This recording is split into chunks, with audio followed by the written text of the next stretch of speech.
আপনি আপনার ওয়াইফকে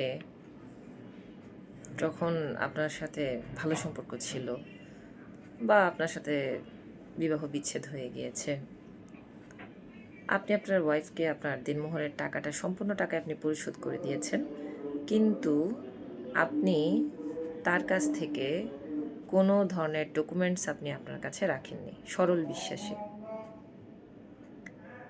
এইটা কিন্তু আপনার জীবনে একটা মারাত্মক ভুলের কারণ। সেটা কেন বলছি?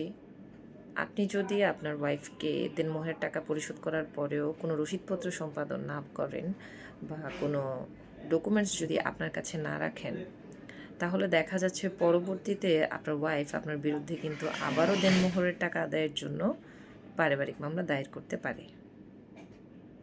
সুতরাং আপনার ওয়াইফকে যখনই আপনারা দেনমোহরের টাকা পরিশোধ করবেন, অবশ্যই তার কাছ থেকে একটা রসিদপত্র সম্পাদন করিয়ে নেবেন।